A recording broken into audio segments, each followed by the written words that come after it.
Hello everyone, welcome to back my channel. I hope everyone is having a wonderful day. Before starting the video, please go ahead and hit the subscribe button. At the jazz club, Nate guesses Audra enjoyed getting into Kyle's head and teasing him with the hint about her new cosmetics company.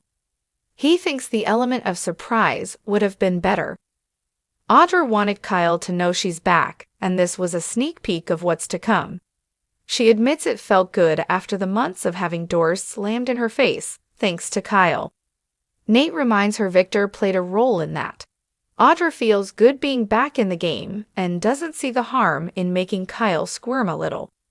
He has no idea what a mistake he made by crossing her. Across the room, Kyle broods. Claire admits she's a little curious what this thing with Audra could be about. Is he sure it's only business? She knows they had a thing once. Kyle says it was nothing more than a fling. As for getting her fired, he just beat her to the punch. He doesn't care about her. Can we talk about something else? He asks, while throwing back a drink. Claire moves to the other side of the table, so Kyle apologizes for snapping at her. He just doesn't want to relive that time in his life. He made choices that weren't easy for him to forgive himself for. He'd like to forget the whole Glissade debacle ever happened. Claire understands, but it doesn't look like Audra's going to let him. At the other table, Audra complains that Nate's being a buzzkill. She should be able to flaunt her success to Kyle.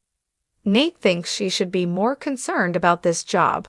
She's walking into the lion's den, and Victor Newman is the lion. She insists she can handle what Victor throws at her. Nate says if she was sure about this, she wouldn't have waited to tell him about it. Audra denies she has any doubts. Audra fumes that he will toast her future herself. Here's to me. Nate grabs his glass. I'll drink to that. Audra vows she'll outmaneuver all the cosmetics companies. Nate has a word of caution. Victor may be using her to get to Jack. She remembers how that played out last time, doesn't she? Audra will make sure she's protected when she signs her contracts. All she cares about is succeeding. Nate has every confidence in her and none at all in Victor. Audra assures him she's all over this, it's her time now. At Kyle's table, he tells Claire that Audra will blow a lot of smoke about competing with Jabot, but she'll crash and burn like she always does. He wants to focus on them, and shares that he and his dad had a big win at Jabot today. She asks what it was. He can't talk about it right now. She warns him not to do this again. If he doesn't feel comfortable talking to her about his work, why does he bring it up? Kyle says it's confidential. Claire scoffs at this excuse. He apologizes. She asks if it has to do with the suspicious employee. Kyle says it does. Claire recalls that he assured her this had nothing to do with her grandfather. Does that still stand? Kyle doesn't respond. Claire urges him to talk to her. He decides he can't keep her in the dark. The problem at Jabot does involve Victor. He is the problem. At the ranch, Nikki asks Victor about his dinner with Michael. He says they had a very good meeting. She wants to hear about it. Victor guesses she's wondering what plans he has to bring Jack Abbott to his knees.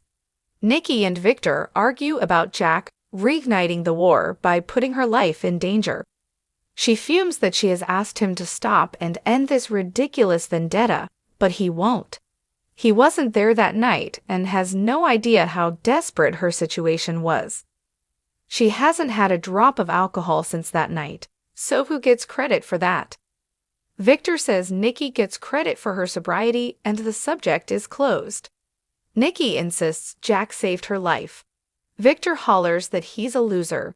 Nikki will keep quiet about that, but not about him attacking Kyle and Claire. Victor denies he's hurting Claire and grouses that this is just puppy love. Nikki wouldn't be so sure about that. She spends all day with Claire and sees on her face that she's in love with Kyle. Victor rants that he can't stand that guy. He will inevitably break her heart. Nikki suggests he might be the one for her. Victor says he isn't. Nikki says it's not up to him, and he needs to stop controlling everyone. All he'll get out of this is Claire's resentment. Victor argues that he's always right. He promises Claire and Kyle's relationship will disintegrate. Nikki asks if he has a plan to ruin things for them. Victor knows Kyle will reveal his true colors. He's a chip off the old block. Changing the subject, he asks about Chancellor. Nikki says everything's great and Claire's a godsend. She's surprised he's not telling her she could do better. Victor respects her business acumen and says, "I love you."